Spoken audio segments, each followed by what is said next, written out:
The time.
Farmer, who is the principal of Lovejoy Middle School. Let's take a moment in their honor, please.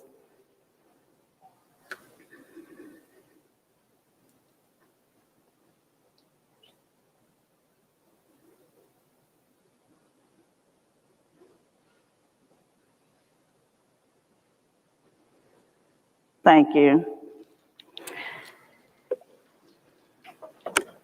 I'm going to do the roll call. District 1, Ms. Jasmine Bowles. Present. District 2, Mr. Mark Christmas. Present. District 3, Jesse Goree, present. District 4, Ms. Victoria Williams. Present. District 5, Dr. D. Haney. Present. District 6, Ms. Mary Baker. Present. District 7, Ms. Sabrina Hill. Present. District 8, Dr. Alika Anderson. Present. District 9, Mr. Benjamin Straker. Present. Dr. Beasley, Superintendent of Schools. Present.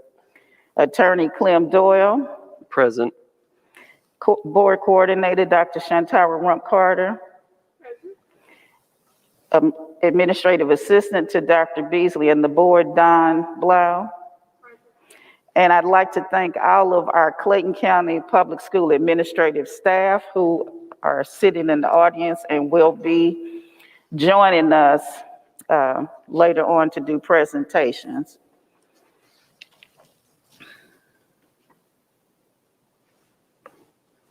At this time, we will do the ethics statement, which states, in accordance with Board Policy BH, it is the duty of every board member to avoid both conflicts of interest and appearances of such conflicts.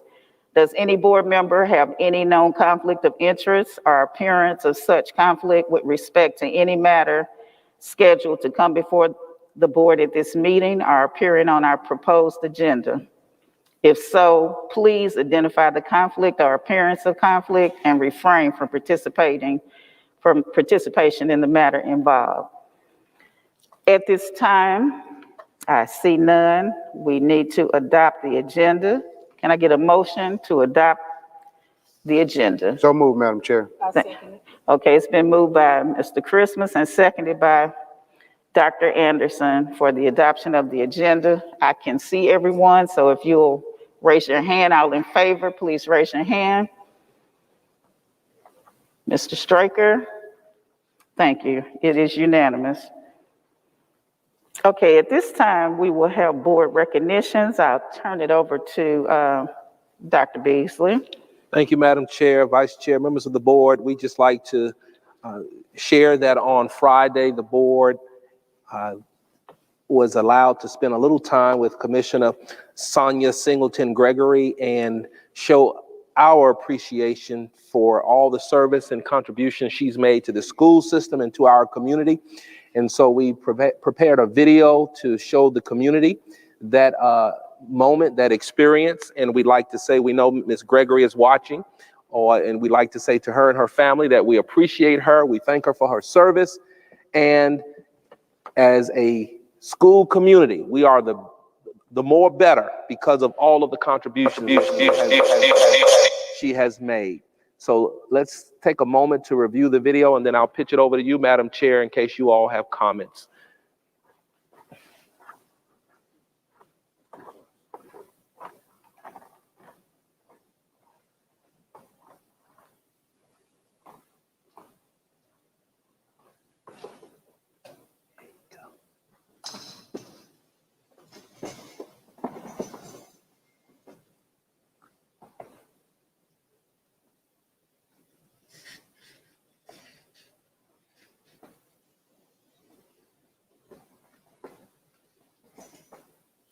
It is so much.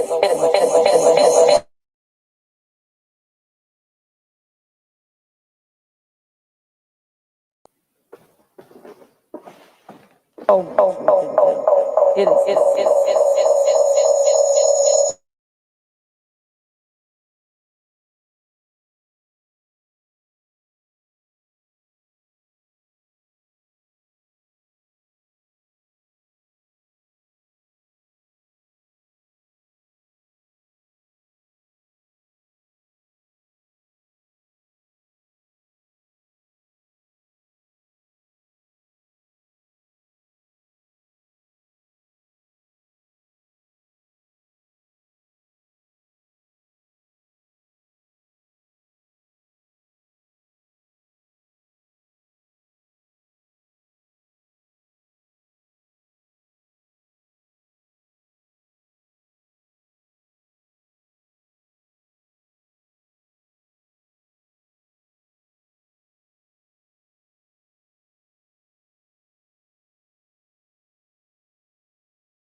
service. It was just an awesome experience. And I think we'll probably try to play it again at our next board meeting to make it a little bit clearer because we were having a few technical difficulties. At this time, I'm going to, since we have this listed as board recognitions, I'm going to let us start in order by district and let everyone say a few things. We're here at our last board meeting before our students finish. The last day of school is tomorrow. So I'm going to extend everybody the opportunity to say a few words. And I'll just start with District 1 and we'll just go in numerical order. I'll just wait to the end. So go ahead, Ms. Bowles. Well, thank you, Madam Chair. I think this will be one of those times I wish I didn't have to go first, because surely there will be something I forget to say. But I just want to right now give thanks to our incredible team here at Clayton County Public Schools, led by you, Dr. Beasley, and our incredible administration. But I'm also thinking about all the parents and students who've made it through such an impossible year. Our teachers are heroes and sheroes that I could never say enough about or give enough gratitude for. But yeah, those are some of my parting words as I close out the school year, is just really grateful for the hard work of our entire community. Thank you, and well done, and you deserve every bit of summer that you're about to embark on. Thank you. Thank you, Madam Chair. To this community during this very critical and challenging year, I am grateful for all the hard work that you put into this school system to be the scholars that you are becoming. And for those who have graduated, we are so proud of you. To this staff and all the teachers and administrators, to the central office team, we thank y'all for all y'all hard work and everything that you've done. To the parents who have endured this COVID-19 pandemic and your children being virtually online school, we thank you for bearing with us, and we have done all that we could to try to make it as comfortable for you as we possibly could, and we want to thank all those who had played a part in this. Thank you. Hello. I just want to thank everyone in the county and thank the families, the teachers, nurses, everyone who played a part through this good and rough year. And for the seniors, congratulations for the class of 2021. And I would like to tell the kids to have a nice, safe, and enjoyable summer. Well, hello, everyone. Thank you so much to our students, our staff, as well as our parents for this challenging year that we've all endured. Without you, we would not be here. To our students, I just want to say thank you for your patience and how we had to deal with this, and you still kept the integrity of your education at hand. I know there may have been challenging times, but you still pressed forward. To our teachers, our administrative, and all that make up this big ship, I just want to say thank you so much for your dedication, your inspiration, and your motivation to our students. And to our staff and to our district leaders here and Dr. Beasley, thank you so much. And to our board chair, thank you so much for enduring with us, as well as my colleagues here. Thank you. So I just want to say, seniors, that you're pressing on to a new adventure in your life. Enjoy it, be safe, and to all be safe this summer. Good evening. I just want to start and say I am thankful for everyone who's been a part of this year, starting with our superintendent and his staff who had the sight to keep us moving forward. Then right after that, I'm going to go with technology, because we would not have been able to do virtual learning without the hard work of our technology department and our nutrition workers who kept food coming to our children. There's always praise for our teachers and our students who kept the work going. We have transportation who made sure that those meals got out. Everyone stepped up, and every hard time, there's a lesson to be learned, and there's strength to be had. And I see the future. We have graduates for 2021 who will say, oh, you can't beat me because I beat COVID-19, I beat a year of virtual learning. We have strength. They see what they can do, because sometimes when plan A doesn't work, you got to go to plan B, C, D, and keep going. So thank you for all your hard work, each and every one of you. And for our seniors and the rest of our students, I hope you have a safe and fun year and have a chance to see family that you haven't been able to see. Thank you. Good evening. Thank you, Madam Chair. I want to say thank you to our superintendent, Dr. Beasley, the staff, our educators, our teachers, our parents, and everyone in your efforts to help us to get through this pandemic. It has been amazing. Everybody has showed hard work, dedication, and commitment to our scholars. Our scholars was able to do virtual learning and excel and do well. I'm grateful for what Clayton County is doing. I want to wish our class of 2021 congratulations. You've triumphed, you're victorious over the pandemic. You've set a precedence that have never been done before. So I just want to say thank you to everyone. It was a collaborative effort. You guys have been amazing, and I want the children to have a wonderful summer, and I hope that everyone can get back together with their families and just be safe and have a great summer. Great. Hi, my name is Benjamin Straker from District 9, and I just want to wish everybody a happy summer, and thank you very much for the work that you've done this year.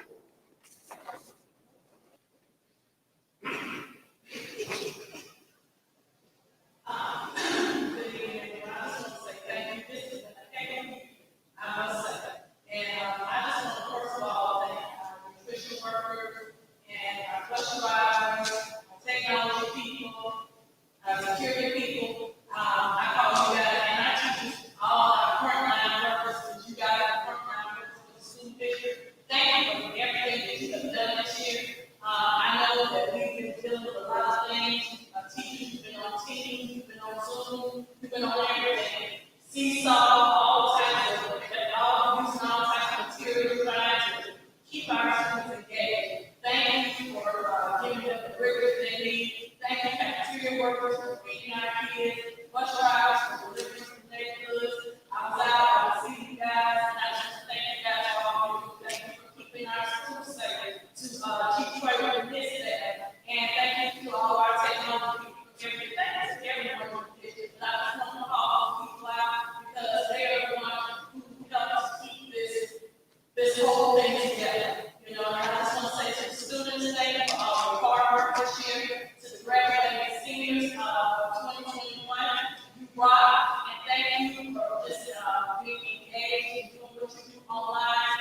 And I wish you all the best. And I just want to say again, I just want to thank the whole district, Dr. B, and staff for everything that you have done to make this year successful. Thank you. Ms. Williams, when I wasn't sure, did you give a shout out to a special graduate that's in your home? Could you do that before I make my remarks? I'd like to give a shout out to my son, Raymond Williams, graduating from Forest Park High School, class of 2021, yay. We have a board baby. We're always happy when our board babies are graduating. Okay, I'm going to probably say most everything that all of my counterparts have said. I want to thank them, first of all, for being an awesome group that, and along with Dr. Beasley for having the foresight to decide to buy some computers, because little did we know what the coronavirus was going to bring to us. I want to thank our Clayton County Public Schools staff, administrators, principals, teachers, our maintenance department, nutrition, parapros, bus drivers, safety and security, our campus kid people, communications, technology. All of those people came together to make this a successful year. I want to congratulate all of our students for surviving a pandemic. For most of the year, you were virtual, And then you later became Zoomies and Roomies, those people that stayed home and those that came. I want to congratulate the graduates of 2021. Also, those that moved on from 8th grade that are now our rising 9th graders, for the 5th graders that moved on that are now our rising 6th graders, and for our kindergarten students and pre-K students who moved on, who will now be 1st graders and kindergarten students. I want to thank our parents and our community for supporting us throughout this whole endeavor and working with us to make it a successful year. I want you to enjoy the summer. Be safe, vaccinate, mask up, wash your hands, social distance, because even though the CDC says it's our right to take those masks off, you never know who's sitting next to you, and we want everyone to be safe. Dr. Beasley, I'm gonna turn it over to you. Oh, and I forgot all of our staff back here, Dr. Rump Carter, Don, Mr. Doyle, all these people that help us have a successful board meeting as well. Go ahead, Dr. Beasley. Madam Chair, well, it has been... That all right?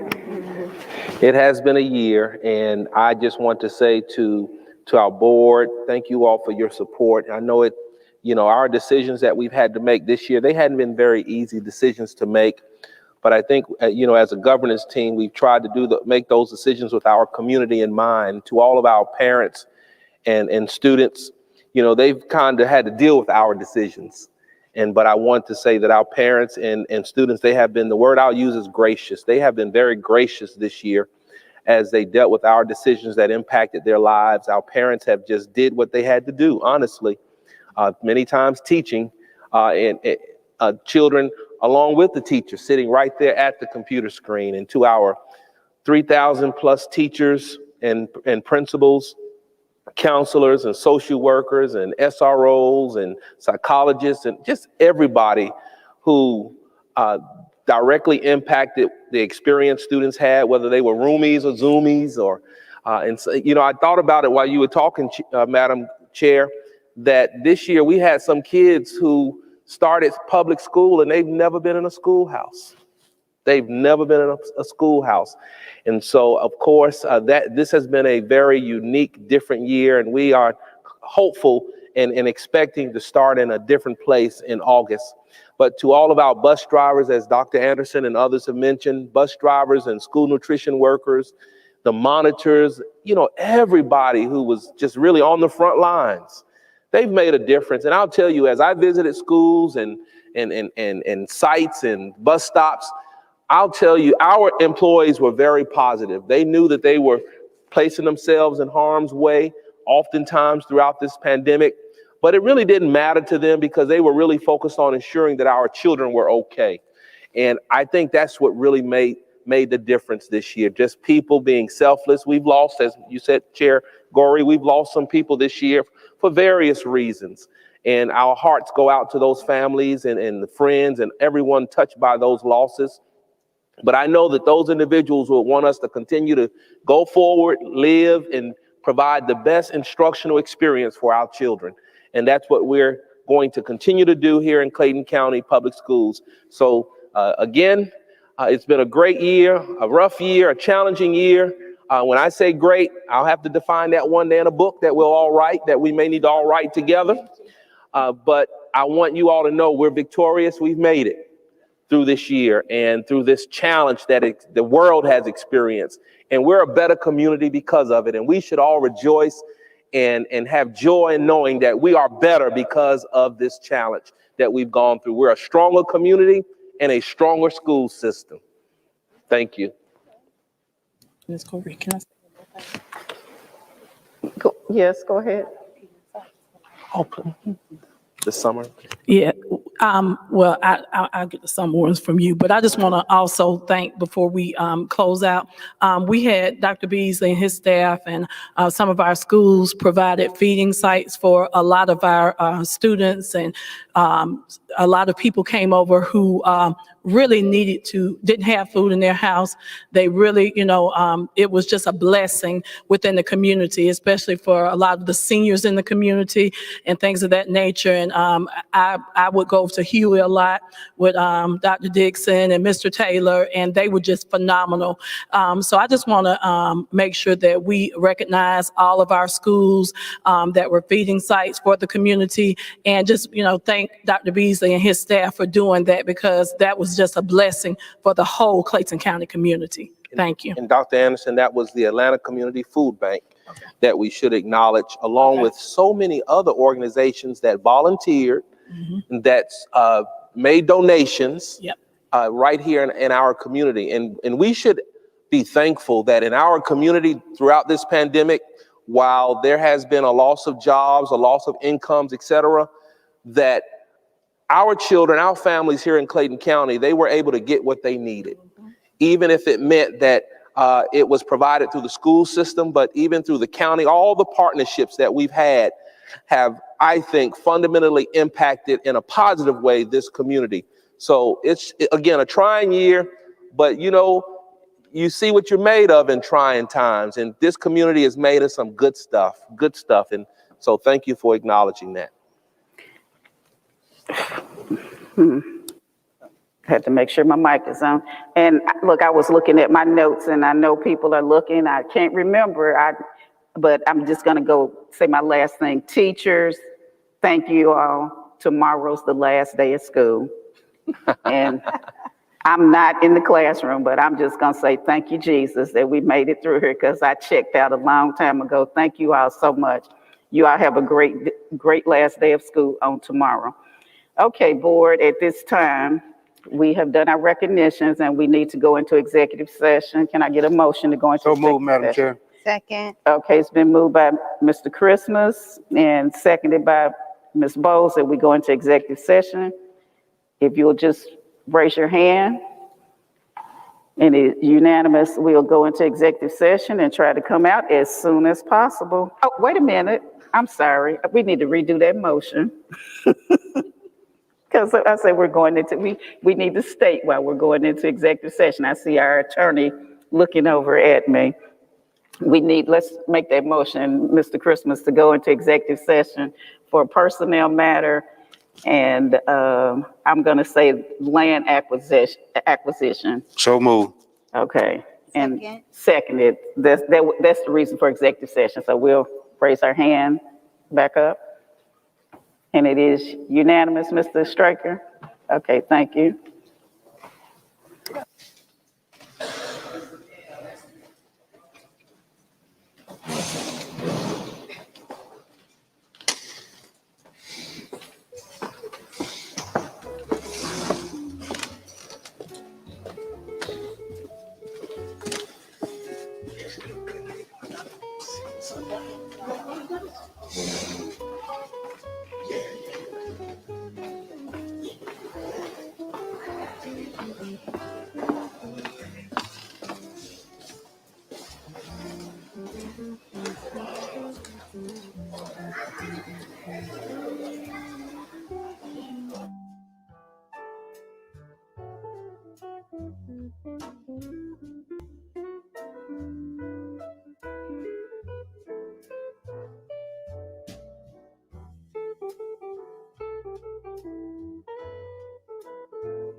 So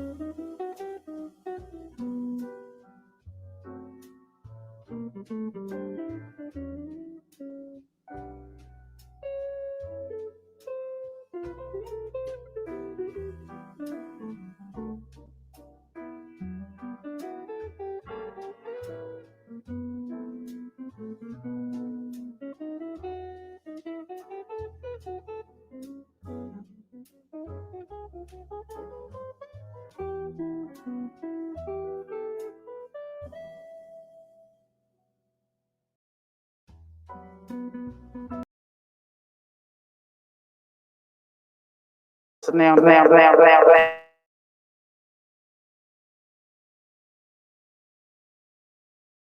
a motion.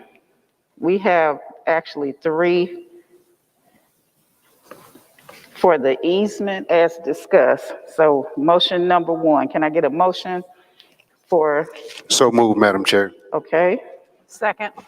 Okay, I have a motion for easement number one. And that's From, the easement, Madam yes. Chair, for the Callaway Elementary School. Say that again. We'll say easement number one is Callaway Elementary School. Easement number one is for Callaway, yes.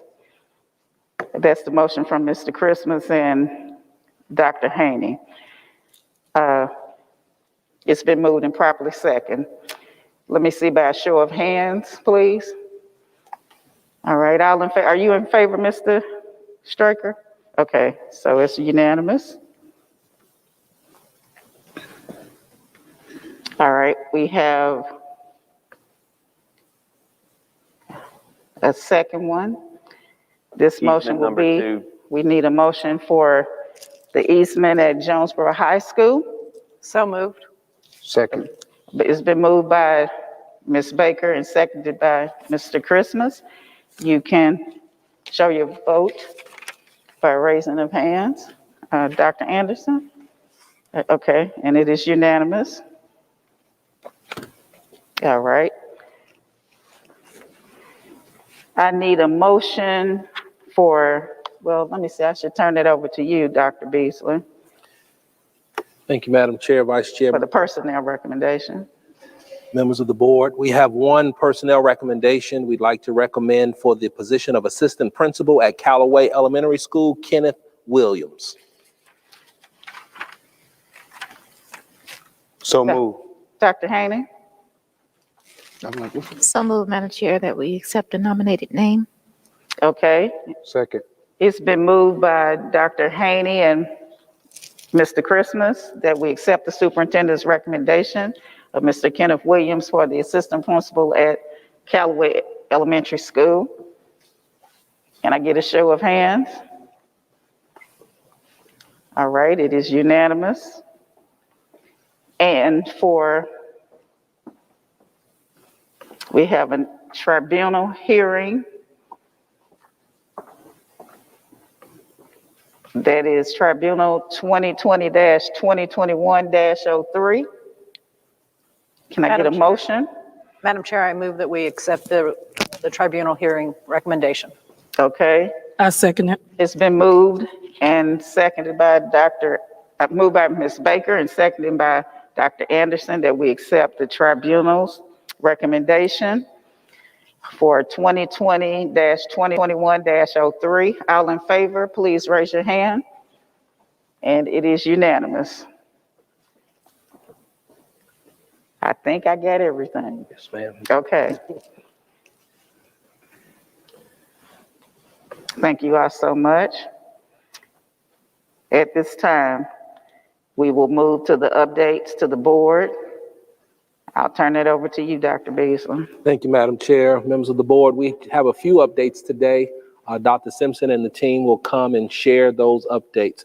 A presentation has been provided with the content, and feel free to ask any questions that you feel the need to ask. I want to thank them for preparing. I know that these updates are, require a little time, but thank you all for being consistent in keeping our board informed in the manner that you have been doing throughout the entire school year.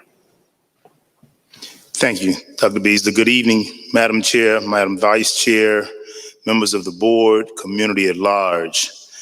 This evening's brief update,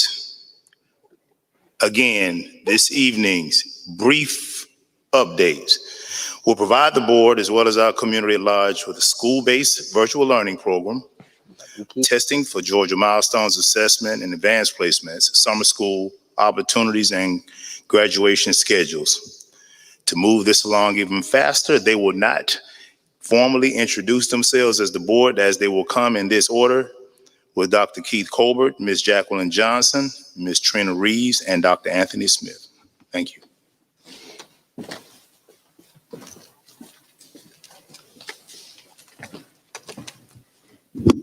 Good evening. As you are aware, school-based virtual learning is being offered for the 2021-22 school year to provide parents with the flexibility of a full-time at-home learning option for their children. Next slide. The application window closed on May 14th. As I stated earlier, the school-based virtual learning program will be offered at the school level for academic year 2021 and 22. Next slide. This slide shows the number of applicants by level with a total of 1,606 confirmed applicants. Next slide. This slide gives you a breakdown by grade level. And this is important as we work to pool our resources together to be able to educate the students in a virtual environment. Next slide. Schools are now in the process of finalizing and approving applicants. During the month of June, schools will go through an advisement session and a guidance session with all applicants. And in July, students will participate in a student and parent orientation and distribution of resources. I pause, Madam Chair, for questions. Dr. Colbert, I'm just going to ask you all quickly. I want to make a point to our parents. I'm just looking at the slide that was just there. I saw with kindergarten, maybe only 20 students. Yes, ma'am. Which could be one student at one school. So parents, we put this information out on the website, and we need you to, the deadline has passed, but I'm sure we can make some exceptions. If you want your children to be virtual next year, you need to let us know now so that we can plan for it, because we can't wait to the last minute. And we've made plans, and because we have 55,000 students, and that only showed about, I'm gonna just round it up and say 2,000 students. So the other 53,000 want to come in person, and we need to make plans now. So if you plan on having your child virtual, you need to let us know now so that we can plan and be ready for your children when school opens in August. Thank you. And do we have any other questions? Madam Chair? Yes. I just have one question based on the information you just shared. Will we have a separate team that will do the virtual and not do the Zoomy and Roomy as we have to end the school year? Yeah, that is our goal. However, as Madam Chair stated, we need those numbers to increase that will afford us the opportunity to be able to allocate a teacher for that particular grade level. The resources is all incumbent upon the number of applicants we have for that particular grade level. And I just have one other question. I know that they'll have to complete a full semester if they select to do the virtual. After the virtual after the first semester, will they have an option to go to face-to-face? And if so, what would be the process? They will inform their school that they so desire to switch from a virtual learning environment to a face-to-face environment. As well as students in a face-to-face environment, they will have an application window during the month of December to be able to apply for virtual for the second semester as well. Thank you so much. Madam Chair? Yes, go ahead, Ms. Baker. I was just going to say, for looking at these numbers, I don't know where we could put a team, but it seems to me that if we only have 20 students for kindergarten, we've got one teacher countywide. And whether we run all these teachers out of one school or several schools, there's no reason to have one for each school. We need to, if the numbers are this low, we just need to break down. So, pick a grade, you need 4 teachers and not, one from each school. Noted, ma'am. And Oh, I'm sorry. Yeah, that was what I was about to Right. say too, because I know that Dr. Beasley has said that the year after we would actually just have the virtual academy. yes, But it looks like if that's the case, you all might be planning for a virtual academy quickly, because that's 1 to 20, just because you just couldn't have one kid in a school right. trying to be virtual. And that's the challenge with some of the numbers where we, like you stated earlier, Madam Chair, we may have 20 students at the kindergarten level, but those 20 students can be spread out across the district, meaning that a school cannot afford to lose an allotment based on 2 students. Right. And those numbers are just spread out throughout the district.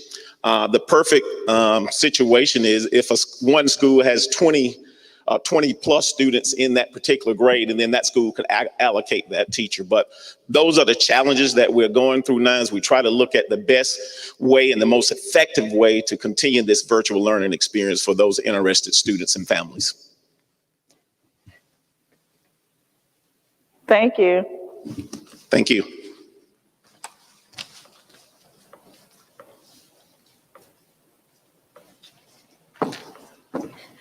Good evening. You can go to the next slide, please.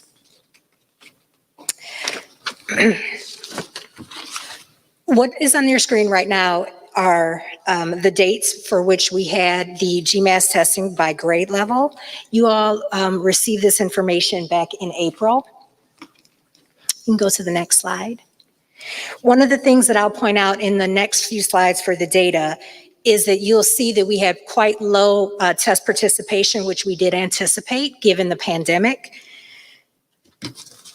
This first slide is on the end of course assessments for high school and for middle schools. And what you will see is that high schools had between 22 to 25% participation. Middle school had between 17 to 24%, with the exception of biology, where there was 95% participation. That was one school, one course of students who took that assessment. Next slide, please.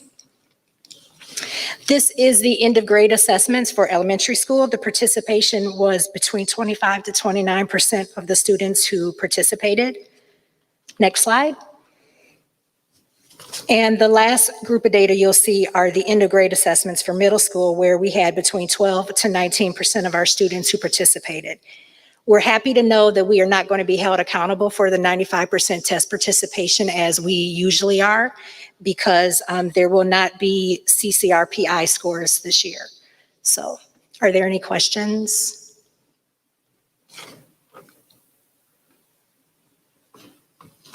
Thank you. Thank you. Good evening. Next slide, please.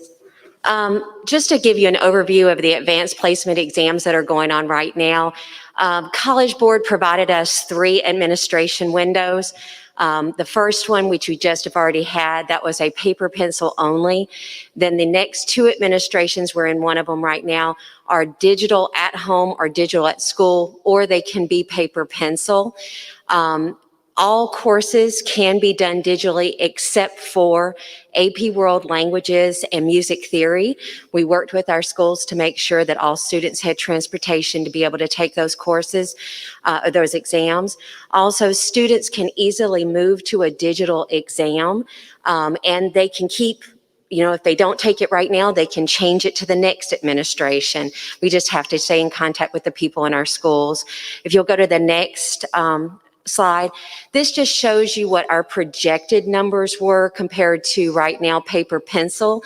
This was as of May 18th. I have actually done even more current. So if you'll go to the next slide, this still shows you the paper pencil on the next slide. But As of today, we had 1,191 paper pencil tests. This week, 393 digital exams.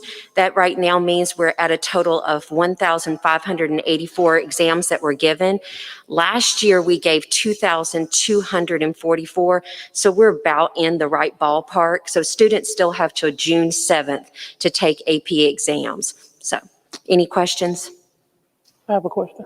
Ms. When do Ms. the test Williams. scores come back for the AP exams? I'm sorry, Ms. Jones. Ms. Williams, take When do your- the scores come back for the AP exams? They will get their scores in July. So, and it's usually about the second or third week in July. But they will get those. And I do understand there will be possibly a fourth administration window. So if students, took the exam or didn't get to take the exam, they still want to take it, all they have to do is contact their school, but they will have the results in July. Thank you. All right, thank you. Thank you.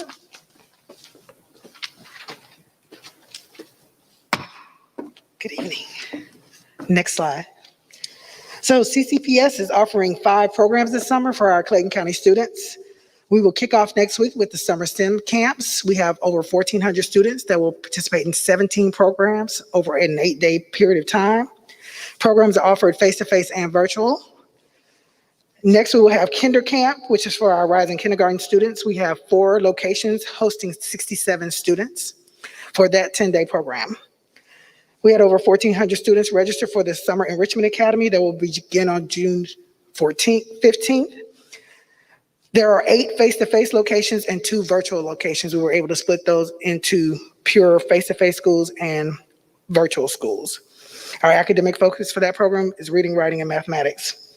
We are in the final stages of planning for the Advanced Learning for All, which begins July 19th with 555 registered students. And then finally, we have credit recovery. Next slide.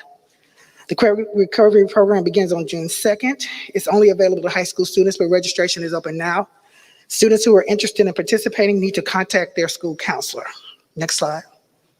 Next slide. So these are the resources our students will have access to over the summer.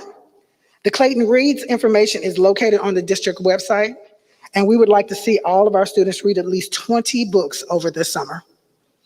Any questions? Yes, ma'am. With our credit recovery, is there a cost for this? Is there a cost for credit recovery? No, ma'am. Okay. Just want to be sure. Are we offering any incentives for those, the 20 books that you're mentioning? Yes, and Craig Coleman is the lead on that, and he has done a phenomenal job. There is a plethora of resources on the website, so we encourage our parents to go to the website and see everything that's involved with this. Also, we will be giving away books as we do every summer. We will be handing out books at our summer programs, and we will have pop-up shops. The ELA coordinators will have pop-up shops, so we will give away books for students to read over the summer. Okay. Any other questions? Okay. Thank you.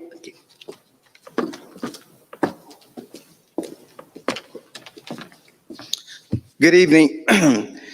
Nothing about the last update has changed other than the fact that we made some provisions due to the record-breaking temperatures that we're expecting this week. And as a result, we've summoned the support of our fire and rescue from the local community to assist us. Also, we've rented golf carts for all stadiums to support elderly people and people in need to get from their vehicles to the seating area of the stadiums.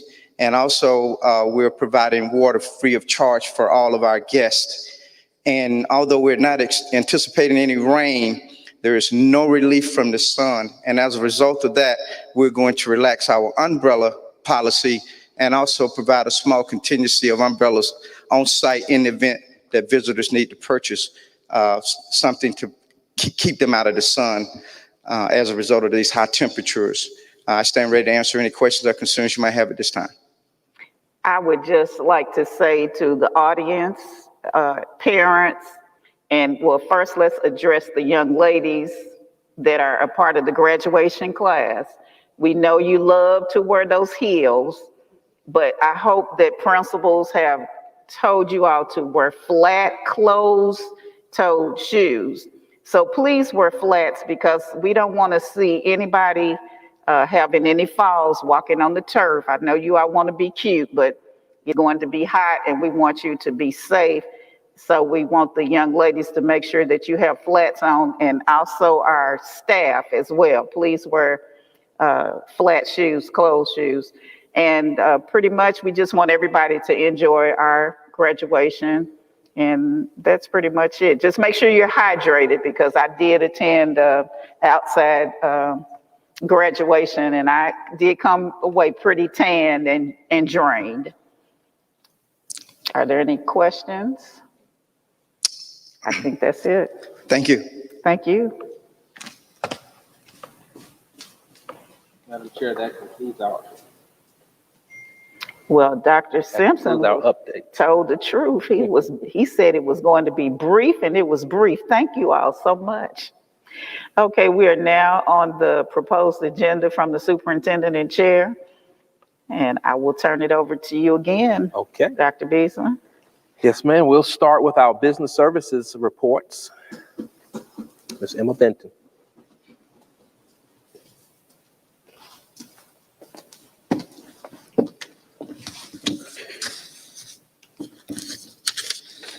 Okay. Good evening, Madam Chair, Madam Vice Chair, Superintendent Beasley, members of the Board of Education. Tonight we have for review the financial status of the district.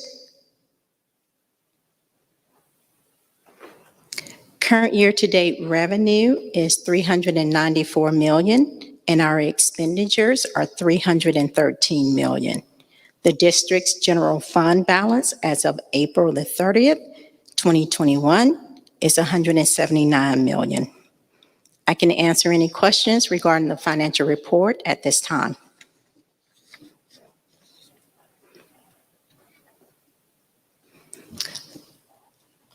Go ahead. Okay, I'll move to the next report, which is the SPLOS revenue report.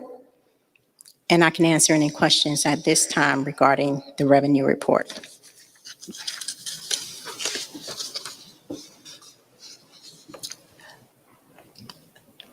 So the next thing we're going to talk about is the purchasing report. And so the board has for review on the purchasing report, Report A, Report B, and Report C.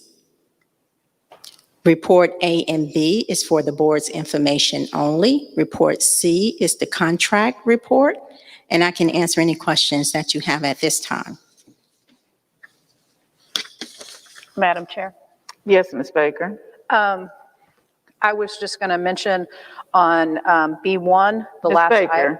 can you just pull your mask down just a little more? On B1, the last item for the mower, it shows 1, and I sent in an email. I was told it should be 5. Otherwise, we got a really, really expensive mower. Correct. So just for our public to know that we didn't pay $47,000 for one mower, we might want to correct that. Right, it is 5.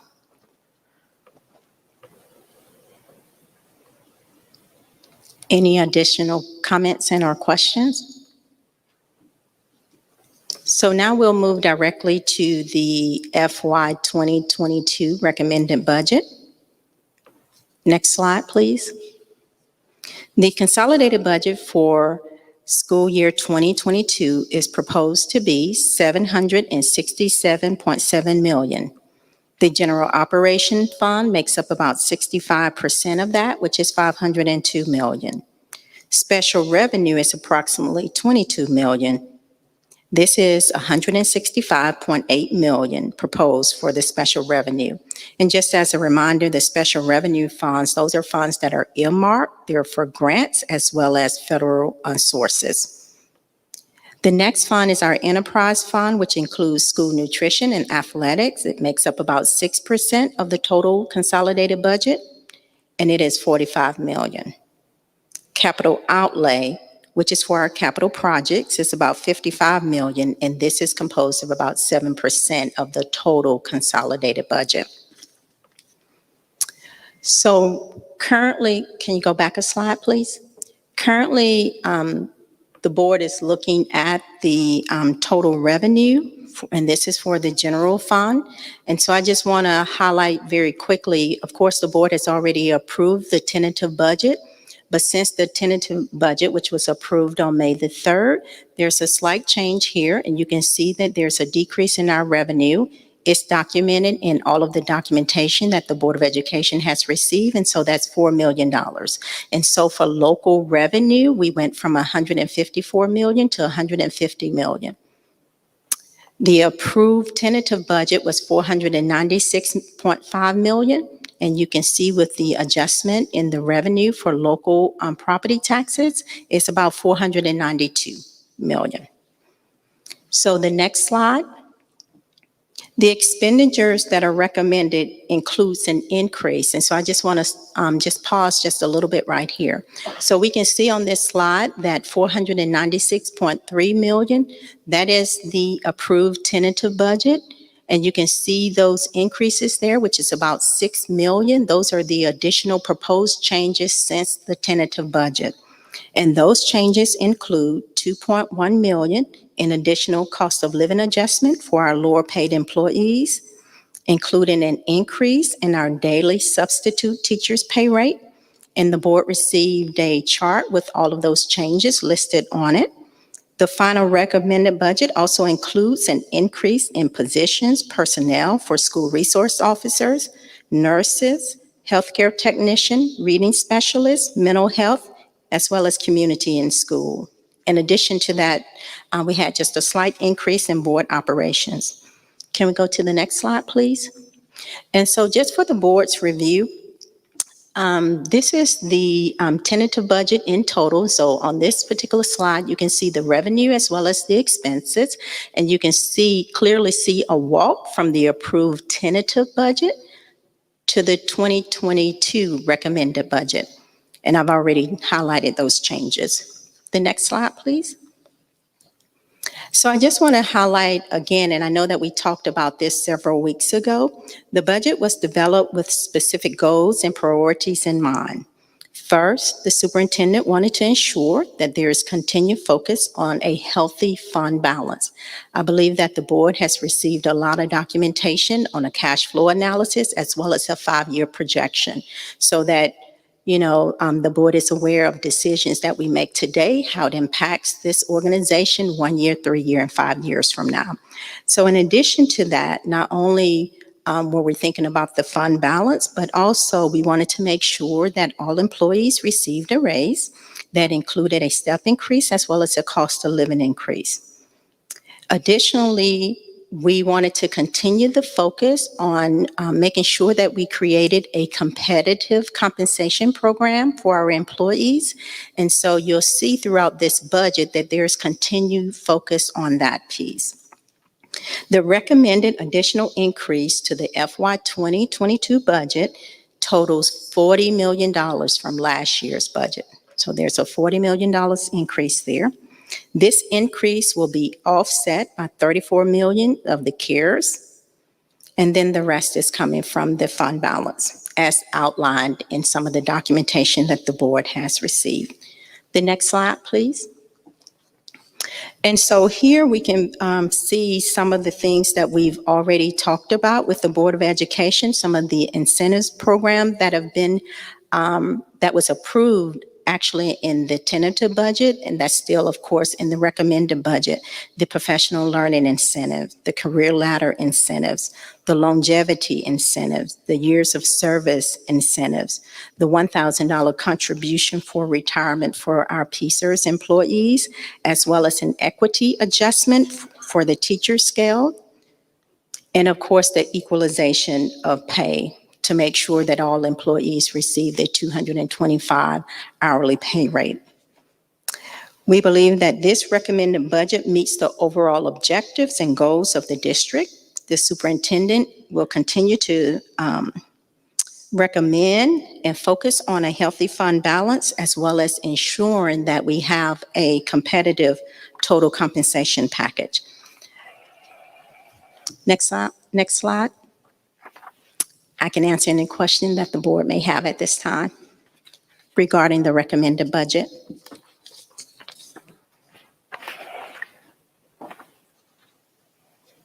Madam Chair? Ms. Baker. I understand many of the things that we've done this year, and we've had a large fund balance. And although we have been concerned about having too large of a fund balance, when I'm looking at the 5-year forecast, we're going to have to make some adjustments along the way, because we can't have that low of a fund balance in 4 and 5 years.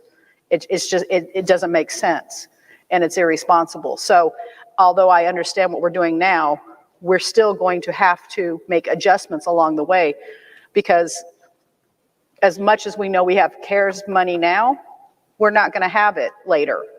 And to be honest, there's going to be another election between now and 5 years. We don't know what that brings, or what changes will be made, or another round of, another virus or anything could happen. And so I am conservative when it comes to financial, and we need to make sure that we have enough there to have a little bit of breathing room in case something happens, and this past year has showed us something can happen.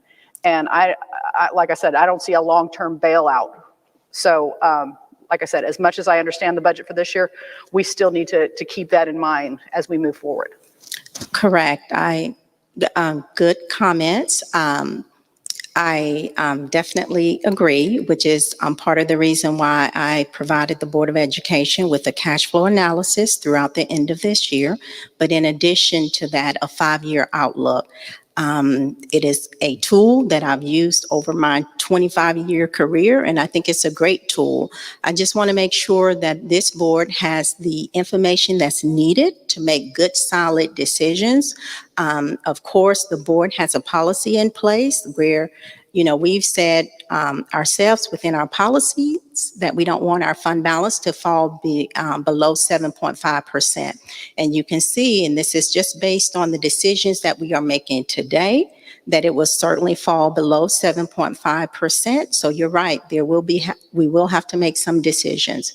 And so on the forecast, the 5-year forecast that I provided year over year over year for the board, you can see below the list of assumptions.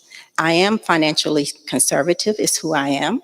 And so the financial conservative numbers are included in the forecast. So yes, we're going to have to make some probably tough decisions, probably in 2 years, because we will find ourselves in the situation that we were a few years ago. Can I answer any more questions? Ms. Bowles. Yes, thank you, Ms. Benton. This kind of, I guess, falls in line with Ms. Baker's question and your response. If we know that now, can we address it now? And one of the things that comes to mind is, I know we're doing a standard 3% COLA, but the board's also inquired about staggered COLAs based on your salary scale. And I don't know if we got to look at that kind of breakdown, and just if we know we're going to anticipate going below the percent we want to now, instead of making changes in 2 years, is there something we can do thoughtful now?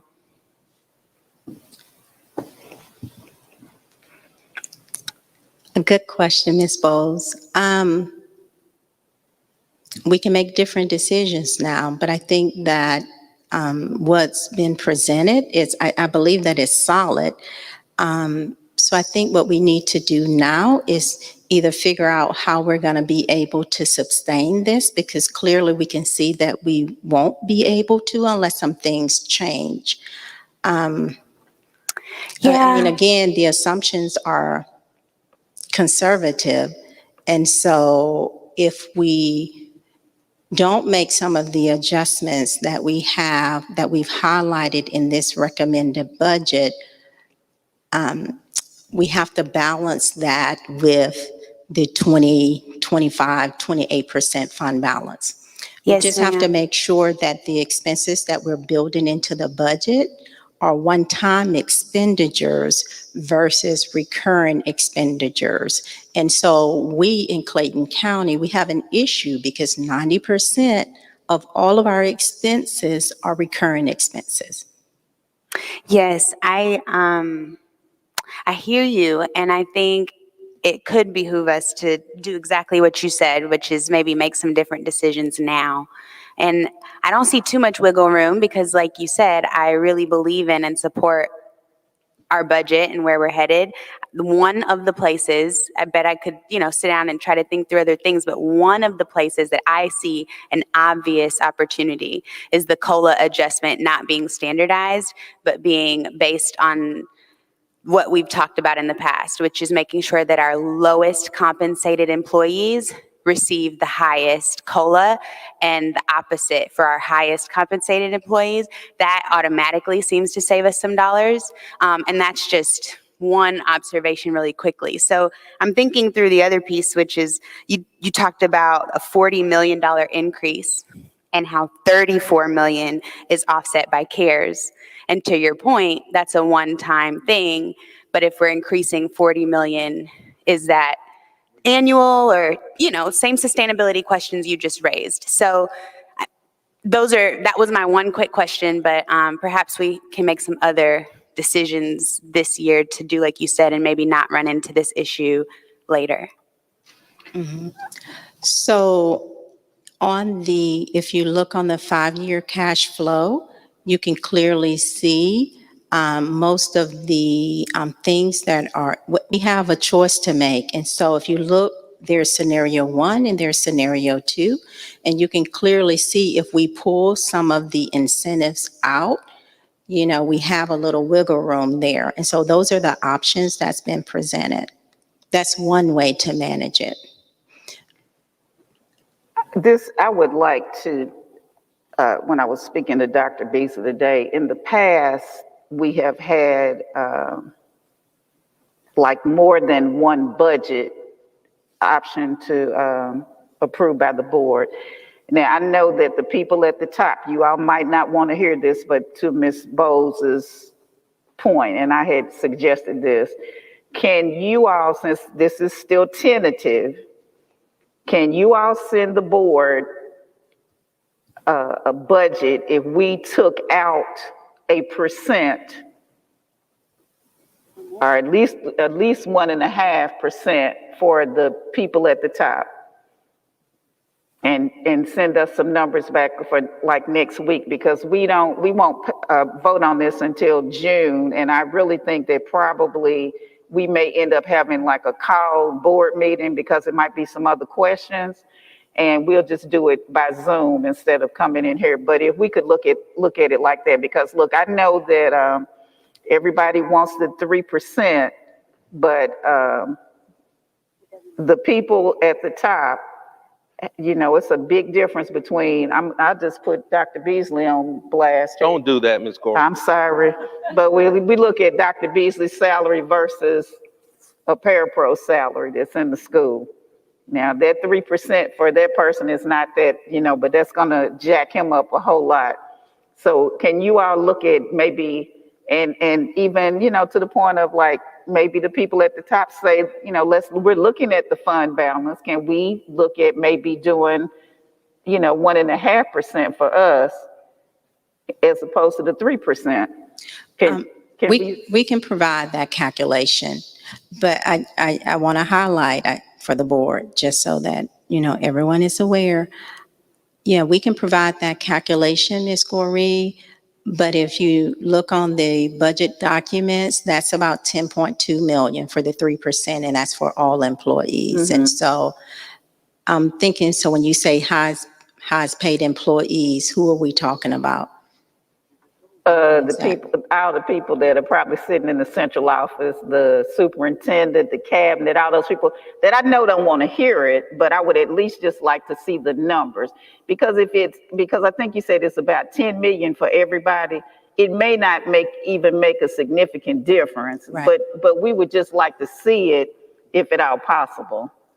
Yes, we can provide that information, all administrators. Madam Chair, Yes. I think it's important. I mean, we've had this conversation about, if you will, this type of COLA where you give certain employees certain amount. We can always go back to the table and do that. And I think it may impact the budget in a very small amount, but not so much so that it will change these percents. And I want to draw your attention to the forecast with the CARES, the 5-year forecast with the CARES. So I asked Ms. Benton to show you all the ending fund balance with the incentives, right? So this year, let's assume we do the incentives, right? If we do the incentives every year, remember, we have the option of doing incentives. We can decide, the board can decide from year to year whether or not to do those incentives. So let's say you decide to do the incentives over the next 3 or 4 years. You can see how, based on this projection, how the fund balance would be impacted if we decided to do those incentives. Now, I'm looking at the forecast with CARES, because we do have CARES and we'll have until 2023 to spend the CARES, the most recent federal funds that we received. Notice we go from percent, I'm looking at the percent of the expenditures, 25% in fiscal year 22, end of fiscal year 22, 20% fiscal year 23, 12% fiscal year 24. Now, ideally, we like to keep that percent somewhere between 7 and 10%, okay? So we're still okay with the incentives. But look at the same data, and we added another 2 rows highlighted in orange, I believe that's orange, without the incentives. So the board has some leeway from year to year in light of the fund balance and where it is to make a decision as to whether or not we'll do those incentives. And everyone has to understand the incentives are only granted if we decide that the funds are there to be budgeted. So let's say you decide not to do incentives. Look at the percent in the fund balance, or the percent of expenditures for the fund balance. I'm looking, it's called the, hold on, attachment number, let's see, no, I'll get to you in a second. I'm looking at attachment A2. You see A2? The one that says the CCPS 5-year. On the second page. Can you all show that on the screen? Can you pull that up? Attachment A2. Okay, you see that? I'm on the second page of that attachment. Can you see? I'm looking at the forecast with CARES, not without CARES, because we have CARES funding, okay? So I was just discussing you see the gray rows there? I was just discussing the gray rows, assuming the board decided to do the incentives, right? But again, we have the latitude to either budget the incentives or not, depending on where we believe the fund balance is. Let's say you decide not to do the incentives. Look at how that impacts the percent of expenditures for your fund balance. And remember, we want to stay between 7 and 10%. Right. So the point that I'm making is this is a strong budget. It does dip into our reserves, which we can do so because we do need to bring it down some, but it gives us some latitude from year to year to ensure that we protect and have a very strong fund balance.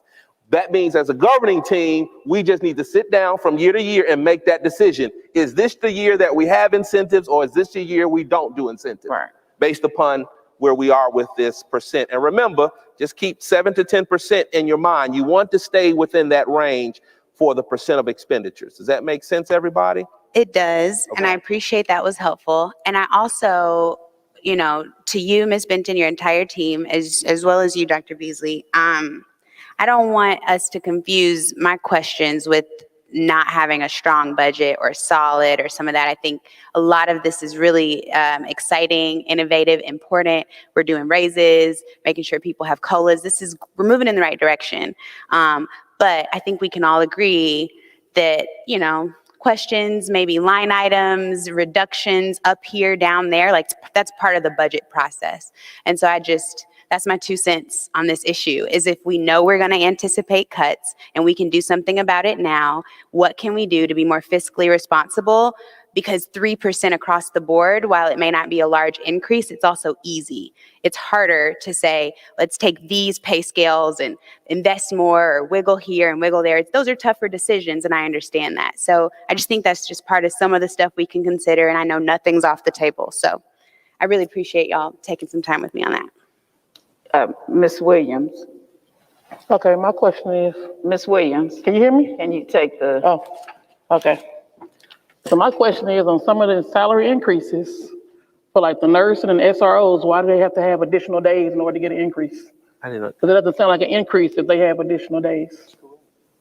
So for Can you repeat the question so we can? For the salary increase for the SROs and the nursing healthcare, it says salary increase with increased hours and additional days. I'm trying to figure out how is it a salary increase if they're working more and having more hours? Well, I believe we've adjusted that again. Oh, I don't know. It's two things are happening. Ms. Yes. Ms. Benton can share, but they are getting more days, but also we've changed the pay scale to make it competitive as well. Right. So both of those things. It's both. And then in addition to that, the SROs fall into that equity adjustment. So a number of things are going on at the same time for the SROs. And so if you reference the salary scale that's included in your package, you can see the hourly rate at 190 days, and then you can see the hourly rate at the proposed, I think it's 205 days, and you can kind of see the difference. So not only are they getting more days, but they're just getting an increase in their rate also. My question was, if they wasn't getting a raise, would the days still be increased? Like, why did the increase have to happen for the days in order to get the salary increase? Did you have to increase the days or increase the salary is my question. Well, I can kind of answer some of that question for you. Yeah, we had to increase the days to help. They're getting an increase in salary, but we did need to increase the days.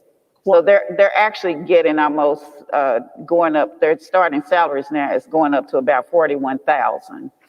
They had been making 31. So they're increasing. What is it? Maybe 10, 20 days, maybe. I want to say what? 15 days. 15. But they needed for some time. The request has been to increase the number of days so we can have security throughout the summer programs, et cetera. So that's the rationale for increasing the number of days. But at the same time, as you've already heard, we needed to make their salaries competitive because we're having a challenge recruiting those who are actually working in public, in that public police department outside of the K-12 in space. So we had to ensure that that salary is competitive. And I believe a comment was made at the last retreat where we've got students graduating from our new EMT program and their starting salary is like 41,000 or something. And we've got here these public servants not even making that amount. So we had to acknowledge we needed more days to help cover summer. And then we had to also make sure the salaries were competitive. And that's the balance that we had to play. So I think if we had just done the days, they really wouldn't have had much of an increase because it would have been at the same salary or hourly rate or salary, daily rate. But with us making those adjustments, they get the days, which would have given them some type of increase. But I think more importantly, the salary now is more competitive in light of the number of days. Yes, and that's for the nurses too? I'm sorry. I'm sorry. I said that's for the nurses too? The nurses situation is a little different. They were not getting experience. So let's say a nurse was in private industry out there working at Emory and decided they wanted to work for the school system after 20 years. We were not, and this is just past practice in this county for whatever reason, they were placed on step 1 instead of acknowledging that they should be on step 20 because they've been serving as a nurse for 20 years. So you can imagine that already, if you're placing a nurse at step 1, even with the, the qualifications that they do have, they're going to start out at a disadvantage financially because they're not getting the time and experience or placed appropriately on the step. So that was the problem there. So what we're going to do is, as you see in the notes, we're going to make those experience credits, and we don't have that many nurses, so it won't be that significant to the budget. We're going to make those experience credits for the nurses so that they can get those adjustments. And back to the SROs, when we were looking at the budget on Friday, remember, I think the days was even higher, like, what was it, 225? Yeah, we were looking at, we had So- budgeted 225 just to cover whatever increase we land at. Right. But the desire, the request is not to work 225 days. The request is to work 205 days. Right. So that, because our principals have been saying that in the summer, when we had summer school, we didn't have SROs. So now all of that will be handled. And so back to the point. So if you'll still just give us that information at the lower COLA for the others, but like I said, I don't believe it's really a big difference. If we give everybody 3%, it's about 10 million. So it's not going to be a big difference, but just give us the information, just to let us see it. And the other thing that we're going to look at is the fact that every year we may not be able to do the incentives. We're trying to do that to make sure that our teachers have a competitive salary every year. But we may not do it every year. And if there are teachers, I know I had some teachers call me today, if you're watching, we're trying to do a good thing for you teachers, because I think we've really been good to you. We know that, we're not as competitive as APS because you all want a lot from us, but you need to look at the revenue, the comparison of the revenue locally that we get as opposed to Atlanta and Fulton and Cobb County. We don't have that local revenue like they do. So we're doing the best that we can, but we may not be able to do it every year. Mr. Christmas. Yeah, Madam Chair, I want to go back to the SROs. Okay. The question is pretty much what Ms. Williams was asking. What would it look like, their increase look like without the 15 days versus the 15 days? For the SROs? Yes. Let her calculate that. She may have to send that to you all. And just so that I'm clear, Mr. Christmas, to increase their days by 15? Is that what Say, you what would their increase look like without the additional days? I think that's the question. Correct. At 190? Right. Yeah. Oh, yes, we can calculate that.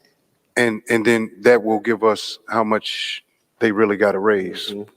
Am I correct? Yeah. Yeah. But remember, and this is part of the challenge with the police officers, when they're in the public sector beyond K-12, they're working more than 190 days. Right. Right, I understand. So what we're trying to do is make it comparable, if you will, at the same time competitive. Are we allowing CCS employees to have extra jobs on their side? To have jobs Have additional jobs on the side? The SROs? Yes. I think Chief may need to answer that. I'm not sure how they do that, honestly. Because that's the main way they feed. Most of officers get extra money to feed their families. I don't know, how do we stop them from doing that? Do we allow our CCS employee police SROs who are post-certified do outside jobs? Yes, sir. As a matter of fact, in-house, we have so much in-house extra work that we actually have about 600,000+ in overtime. But here's the challenge with that. Now you're exhausted, fatigued, because your base salary does not sustain your living expenses for home. So where you would have a person on the outside who makes a higher salary and aren't relying on off duty to sustain their households, here at the current salary, that's just it's not happening. So they're requiring themselves to work, 30, 40 extra hours or maybe higher than that in a 2-week cycle just to sustain, to be close to where their colleagues are at a municipality. But we don't prohibit them from doing that, do we? No. We have so much in-house work with football games, basketball games, et cetera, and the rates are comparable to those for a municipality at $40 and $45 an hour. But even if they choose to do all of that in-house work, they still have the right to work outside, beyond our school system on their own, right? And make additional funds? Well, no, because you would have to be with another municipality. It's a jurisdictional type thing that you have to deal with. On the law enforcement side, you just can't go out and work off duty. You have to work under someone's authority in the event you have a shooting situation or something that can be of great liability. And that's something that we would have to discuss, and we can discuss offline with equity and compliance and our attorneys. But there's a lot of legalities to having police officers with sworn authority to work outside of their own entity. So to Mr. Christmas's question, then we don't allow it. Right, and I think we need to look at that because if you are work for But are we the only APD, district that does you can work another job. You can work as a security officer, whatever. And I think we've had this discussion before because even with the raise that they're getting, some of the people still may need outside jobs. So I think that's a conversation we need to have. Oh, yes, ma'am. And it's not a problem. It's a jurisdictional thing. When you talk about officers with APD, absolutely. But they're certified in the city of Atlanta. They can't work outside of the city of Atlanta without being sworn or under the authority of another police department. So now you can do it, but you have to work under the authority of where you have jurisdiction. If you don't have jurisdiction, they are no greater than you as a common citizen. You have to work under your jurisdiction, and our jurisdiction falls only and solely on school property. But I think we're probably kind of talking about two different things. Right. We're not talking about them working for another police force. We're just talking about maybe Jesse's nightclub. You know, no, you can't work a nightclub under this jurisdiction. So I understand where you're going, but you cannot do that. If you have an incident, we don't have legal authority to be outside of where we have jurisdiction. So if they're working in Clayton County Publix, well, we don't have a Publix. They're in Kroger's. They work in Clayton County. They cannot work. That's what you're telling me? They have no more authority than you as a citizen to work at Kroger's. Well, I think by law, by state statute, they don't have the authority to do so. They have no more authority than a common citizen. That's by state statute. Chief Trawick didn't make this up. The state of Georgia. Well, they don't have jurisdiction. That's a conversation we need to have, Mr. Straker. Yes, because I'll try to keep it brief. Okay. If Kroger had a certification process in place, would they then be able to have jurisdiction for that Kroger? If they worked under their authority and they were a law enforcement entity, of course they could, and they could affect arrests. Gotcha. That's why most times when you see individuals working at Kroger's or whatever, they're with a security entity. Gotcha. They're not a police entity. So are our police officers able to do that? Can they get certified for another entity while working for Clayton County Public Schools? They can be security if they choose to do so. They just could not wear our uniform or carry our weapon. If they want to work security on the side, I welcome it. But they would do better working here, making $45 an hour versus $12 an hour at Kroger. We get that, but maybe they don't want to work in a security detail. Maybe they want to go work for Hallmark and stock cards in Walgreens. And we're okay with that. As long as they're not wearing this uniform and carrying this weapon, they can work wherever they want to work on their own time. It's just that they can't do a law enforcement function. That's all. We get they can work. That actually makes a lot of sense to me. I just had a really quick question about an earlier comment. You talked about we've got so much in-house work. It's almost about $600,000 in overtime. And I was wondering, if we have so much overtime, is there a way to increase hours or salary on the front end so that people don't have to get overtime? It's like built into their work already. Is that possible? Or are just these games and stuff just first come, first serve? Or is the overtime equitably distributed? Or does everyone have access? And why not just increase everybody's salary by the amount of cops divided by 600,000? Well, and those are the things we were referring to. You know, you bring up a very valid point when you say all of this work that we have.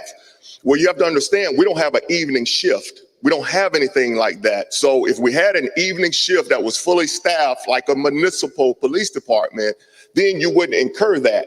But on the flip side, there are expenses associated with that, because if you bring on another shift, all those ancillary things that go with it, pensions for TRS, weapons, equipment, cars, salaries, all of that is encompassed in that.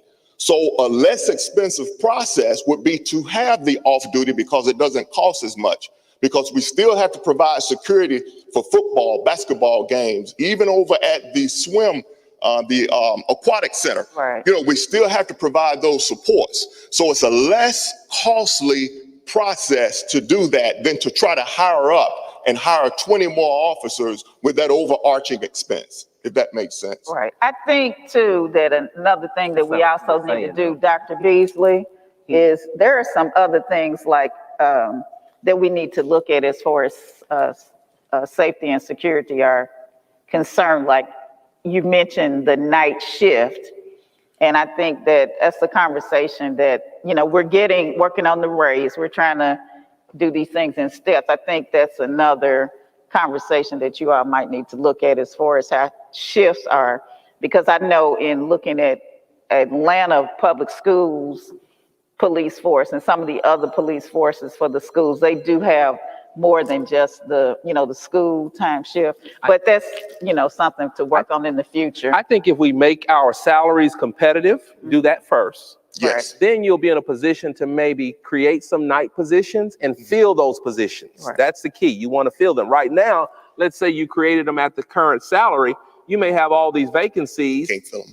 And then always be mindful that some people get we saw this with the bus drivers, sometimes they get very dependent upon that overtime.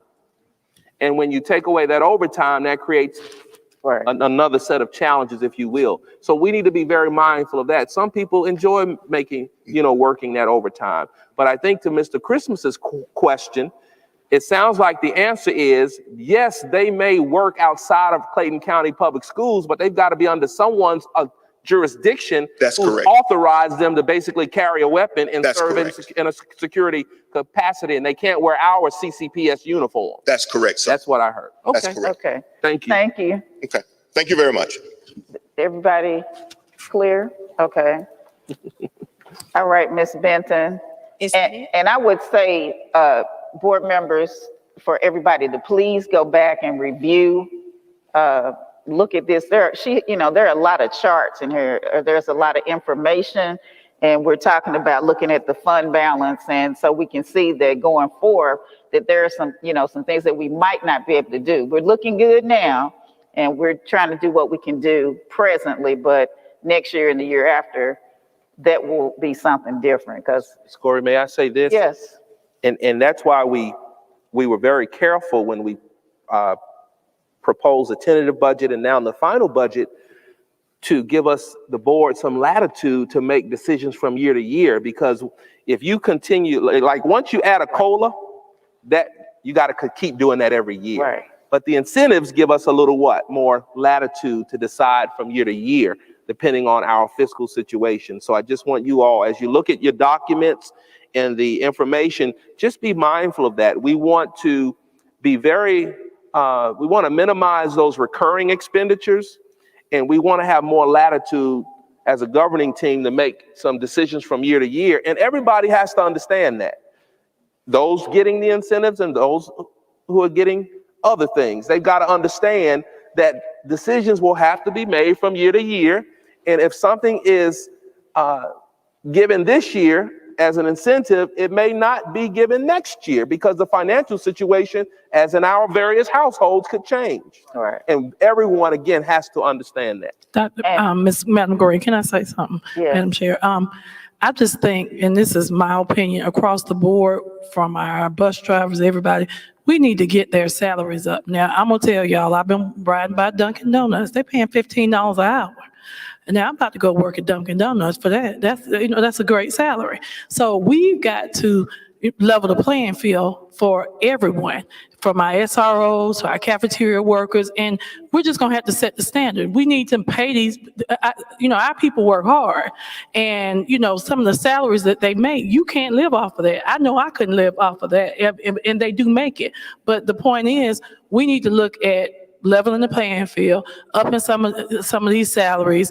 And like you said, if we got to pay the SROs $50,000, Atlanta's paying them $50,000. We won't have to worry about anybody leaving. If we have to pay our pairs $30,000, let's start looking at creative ways to get everybody's salary where it needs to be. Because the way people are looking at it is everybody at the top is making the money, and the people down at the bottom aren't doing so well. So we've got to, again, just be creative and level that playing field. Back to one of the Chair. other items in the budget. I know Ms. Baker had the question about communities and schools. I asked that we add 2 schools, and because I believe right now we have everyone in with the exception of Jonesboro and Mount Zion. I wanted to also think about, but I'll have to let Dr. Beasley, I wasn't sure. I thought about the Perry Center, but I wasn't sure about them. I would think maybe we would probably fund them different or whatever, since a lot of those students actually would be coming from other schools, so we may or may not. So the reason, that the 500,000 is actually just the amount that Dr. Beasley put in, just to hold that place on the budget. It won't cost that much, but that was why that was in there. But even Madam if Chair. you chose to do Perry, it would cover, that amount would cover it. We just need to decide. Yes, was someone else? Yeah, Madam Chair, I just had a question for Chief as well as Ms. Benton. Regards to overtime, you were saying that it's in-house, and this goes to Ms. Bowe's point. I would just like to see a breakdown, or do you just speculate? Since we've been in COVID, I know our guys and females have been working really hard, especially with COVID, meaning that the overtime, do you anticipate more overtime going into the new year since we're now slowly coming out of COVID? Or are you anticipating the same amount of hours, if not equal, so that we can see how we're going to budget this out so that the females and the guys can be compensated for raises? I just want to know about the overtime piece and how we can allocate that into the budget as we move forward. It's going to be considerably higher. And if you go back and, look at institutional history, the budgets from the past years will clearly illustrate where we are and what it normally costs. So COVID saved us a little bit, although, as you all know, we've worked everything. Safety and security did not stop during COVID-19.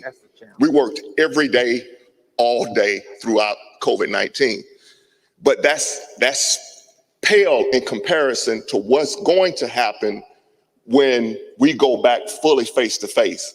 And based on the numbers that we saw, where it was 1606, I think the number was for those who are going to be virtual, that means we're still going to have 53,000 students who are going to be face to face. So we're going to have events that are associated with missing children after 5 o'clock. We have to go out and find them. We're going to have sporting events, which requires a lot of security. We're running 3 stadiums now. We're building a 4th stadium. That's going to increase what it takes to provide security at sporting events. So it's going to go up significantly. And if we look at our history, you can visibly see, it's very transparent on how much we spent year to year as it relates to off-duty and extra work. And even with additional events, for instance, when you guys maybe host events, we have to have security there. It's not budgeted. We have to pull because we have to support that. So those numbers can really elevate quite quickly. Another question, thank you for that, Chief, for being very detailed with that. Speaking to Ms. Williams' point, though, the number of days increased just to get that.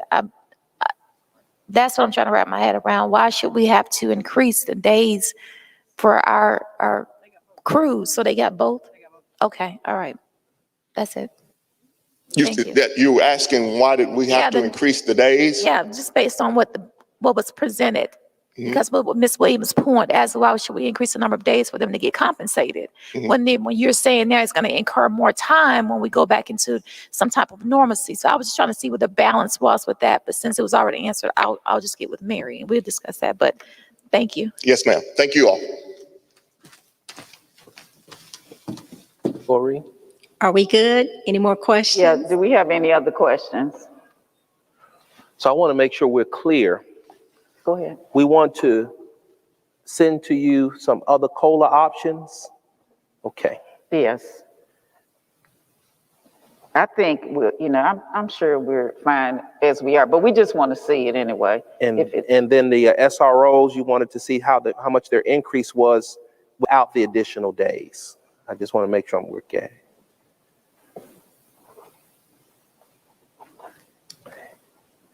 And just to be clear, based on the retreat and all the feedback you all gave us, and we've provided, we looked at every item, and clearly we addressed everything that we could. Ms. Williams, the only item we didn't address was the additional paras, and we gave you a rationale for that. And that was because we have about 100 para vacancies now, and without substantially changing that income level, all we would be doing is creating more of a problem, more vacancies that we would not be able to fill.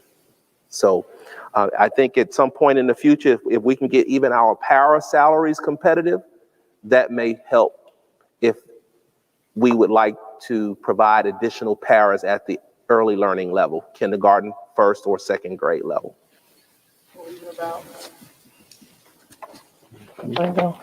Oh, I did mention about using the students, our current students, the seniors. Using students, and we are working on using some students this summer. Right now, we have identified about 34 positions in the maintenance department that we'll be hiring students for. And Miss Mary Shepard, our CTAE director, she's reaching out to the other departments to see how we can employ students in the various departments. So, and I think the use of students in classrooms as paras, I think over time, we just have to work out all the details, et cetera.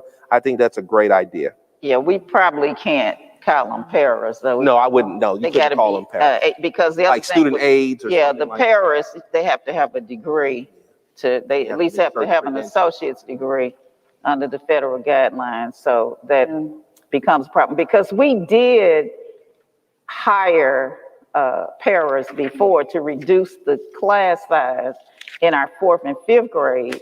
That might have been the year before you came, and then we ended up having to cut them because our budget was needed to be readjusted. Okay, So I we need to believe put the- that's it. Thank you. We need to add. Thank you so much. If we have any additional questions, we'll just have yes, We need ma'am. to add the other security officers for the increase too, right? I'm sorry, The security officers, the ones that don't care to go to CSOs or whatever. the CSO, The CSO. campus supervisor. Are they part of the increase or no? This increase that we're proposing is, of course, they'll get the 3%, but we're talking about SROs right now, not the SRO, the CSOs. Right. So they get the 3%? Okay. The CSOs would fall with the current 3% COLA as well as the additional 2% that's included in the budget. Then also any equity adjustment we need to make. Okay. Oh, yeah, because they're part of 13 to 19 grades? Yeah, yes, ma'am. Is that it? Okay, thank you, Ms. Benton. Thank you.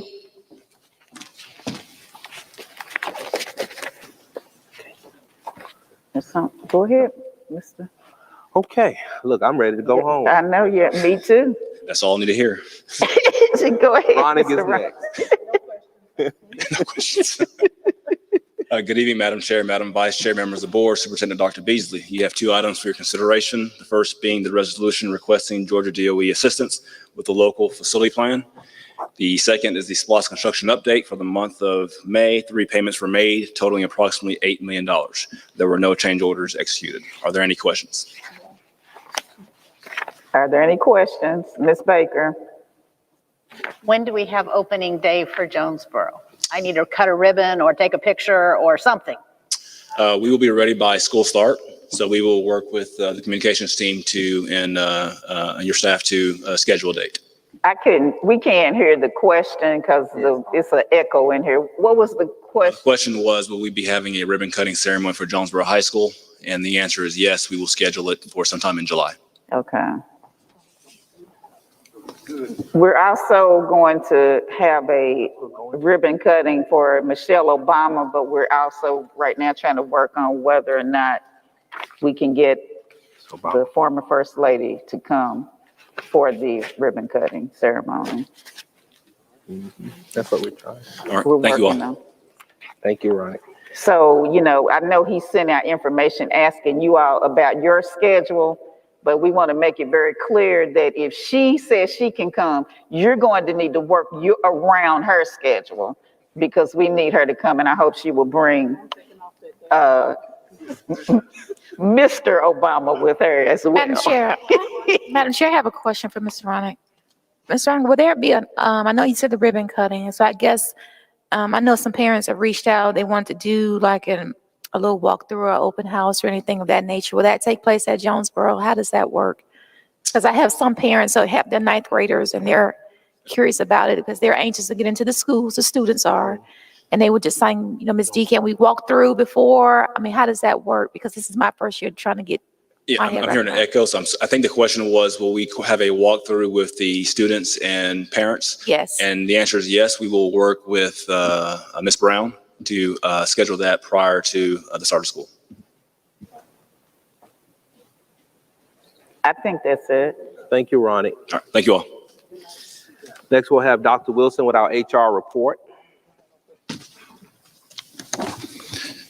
Good evening, Madam Chair, Madam Vice Chair, other members of the board, Superintendent Beasley, and community. Prior to giving the personnel changes report, I would like to just briefly reference the conversation about paraprofessionals. Currently, they are eligible to be hired with a high school diploma or GED as long as they pass the GACE Parapro assessment. So they can be hired with a high school diploma or GED. But if they don't pass that, they can, if they have an associate's degree, they don't need that, correct, or what? Correct. They do Okay, not. that's the easiest way to do it. Correct. Okay. The personnel changes report summarizes all personnel actions for the period of April 13th through May 13th, 2021. As of this report, we're about 89% staffed for next school year. For the same reporting period last year, we were about 91% staffed, so we're 2% down. Due to the last day of the reporting period being May 13th for this report, and the teacher's last work day not being until May 28th, the teacher separations will appear on the next personnel changes report. However, those vacancies are reflected in the percentages I just gave you. So that number should not fluctuate a whole lot between now and they should not increase a whole lot between now and the beginning of school. They should decrease in terms of the number of vacancies. Principals are currently and actively interviewing and recommend candidates for their respective vacancies. We do have a couple of more job fairs, one for special area, which is world languages, Spanish, fine arts. And we also are planning a DES job fair, special ed job fair sometime in the month of June. In terms of contracts, all contracts were issued as of May 7th. We issued about 3,300 contracts to teachers, and about 97% of them returned their contract for the next school year.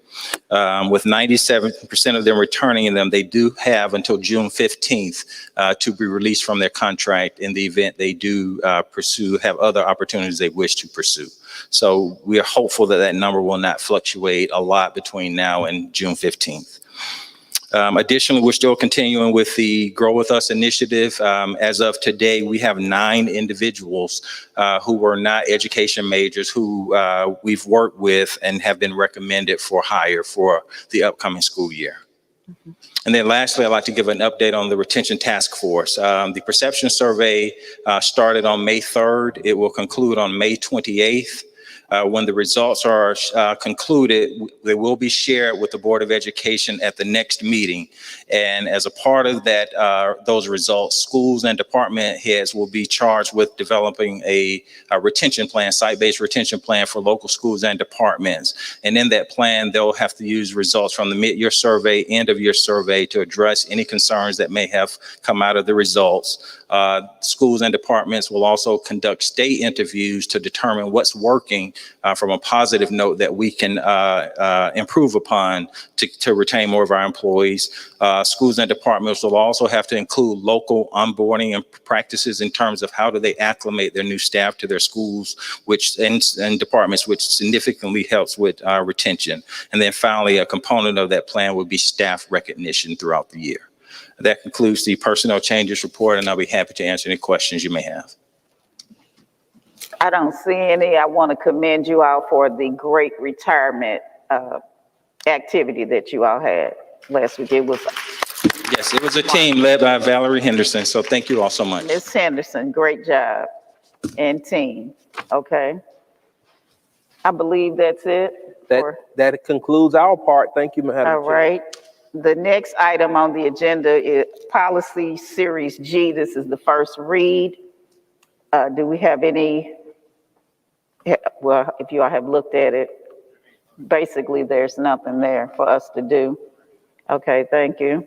All right, on the business agenda, the next thing that we need to approve the proposed agenda for June 7th. Madam Chair? Yes.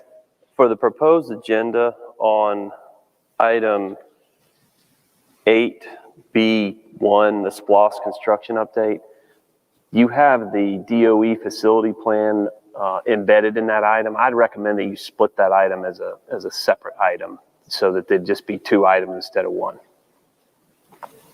I really can't hear what you're saying, Mr. Doyle.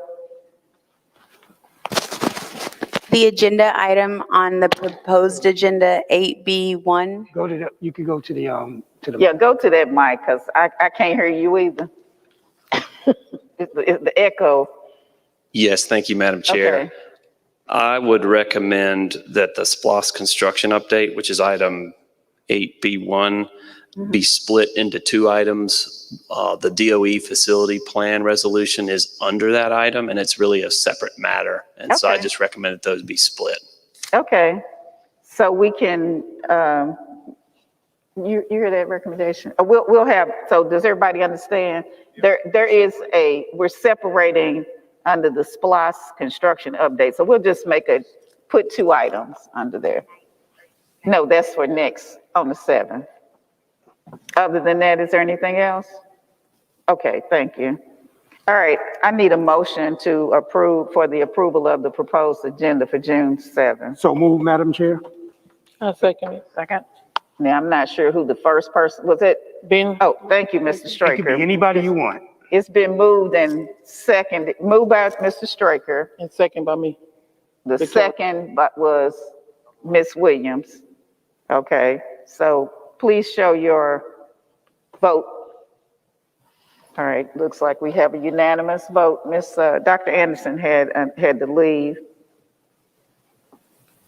Okay, now the next item, we had an agenda.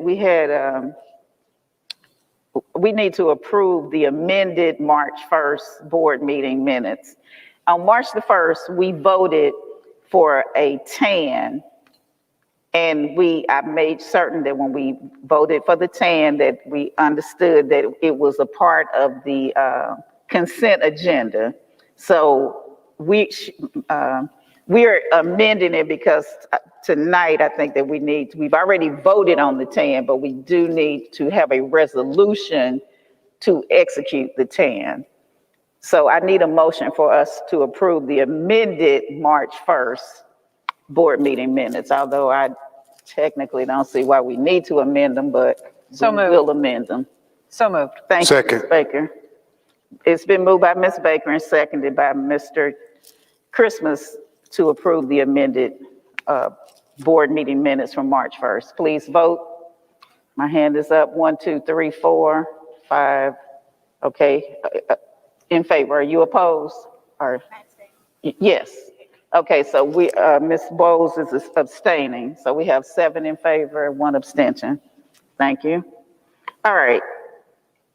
Tonight we've already voted, I think the vote was 8-1 for the tax anticipation note. So in order to execute it, we have to have a resolution. The resolution is in your packet. That's the executive summary. So I'm going to move that we execute the resolution. I second. Okay, it's moved by me and seconded by Ms. Baker. I need a vote at this time. All right, I see 1, 2, okay, 1, 2, 3, 4, 5, 6 in favor. All opposed, Mr. Christmas, and you're abstaining or opposed? Okay, so we have 2 opposed and 6 in favor. All right. And ladies and gentlemen, I believe that is it. We have finished all of our business and we are adjourned. Thank You you ain't got to all. tell me twice.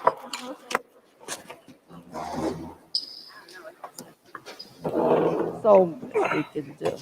It is just so much we can do to help our children, and we can be so much.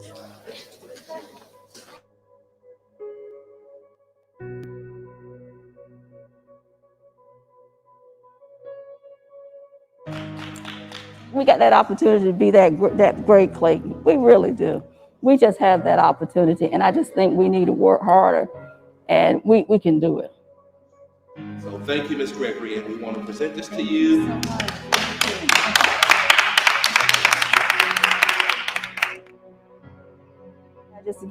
Just to get involved. Again, it's about our children, our community.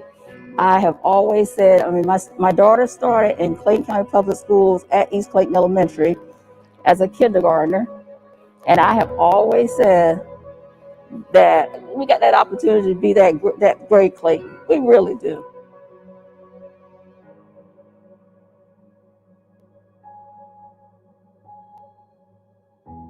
Any school system, no matter where you go, you got to put in your time. Again, that time. Because, and you just can't go there and expect overnight just things to happen. But just put in your time overnight and it's going to happen. You know, you're going to be recognized, or that somebody's going to note you for what you're doing and for what that school represents.